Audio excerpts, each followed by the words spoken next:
Hola, mi nombre es Ariadna Osorio, estudiante de Comunicación Social en la materia de Teoría de la Comunicación 2, y les hablaré sobre la sociología de la comunicación. Estudia los medios de comunicación examinando cómo el mismo mensaje puede variar según el contexto cultural, social, económico y político.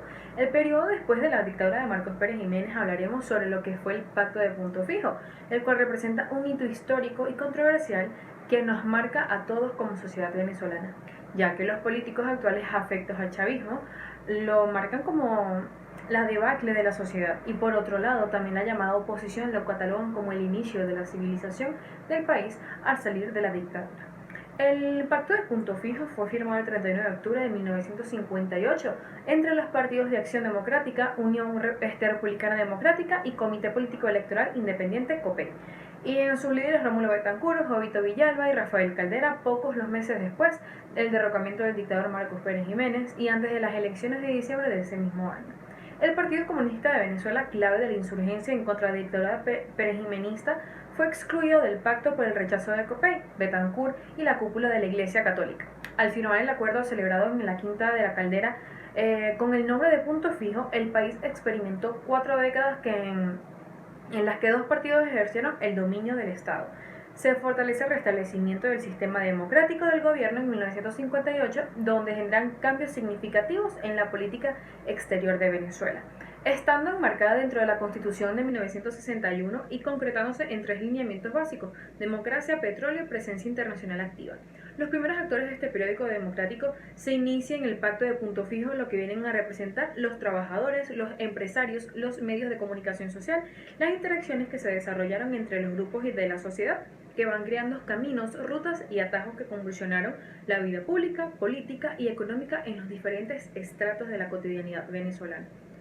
Por el hecho de las batallas que se suscriben en el entorno del poder y mezquindad individual de estos actores que se adosaban al mejor postor de los políticos, que no se centraban de un todo en el crecimiento de la nación con directrices económicas y viables y coherentes al entorno del país, sino con la mira en las arcas del Estado.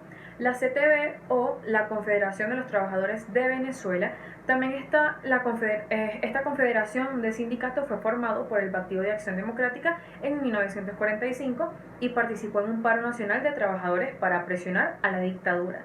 En ese año fue eliminada por decreto presidencial posteriormente a la instauración de la democracia, donde se vuelve a crear dando entrada a los partidos del acontecer político.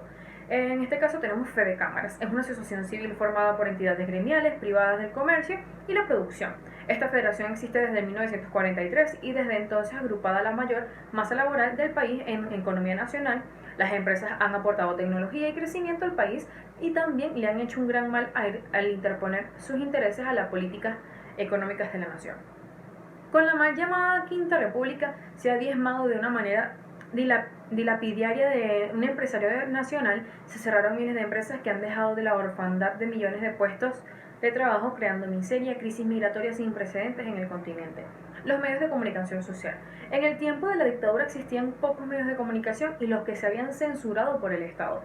A la caída de la dictadura se masificó y la aparición de los medios impresos por radio y televisión, garantizando la información que llegara a casi todo el territorio nacional.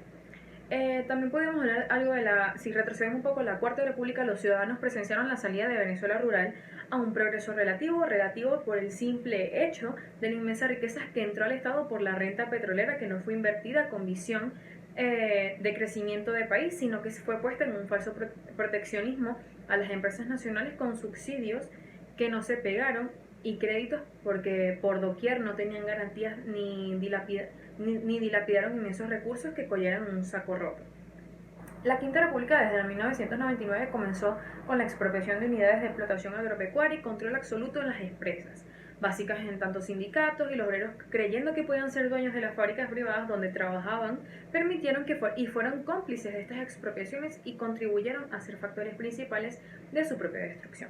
También podemos tener en el ámbito privado como el gobierno.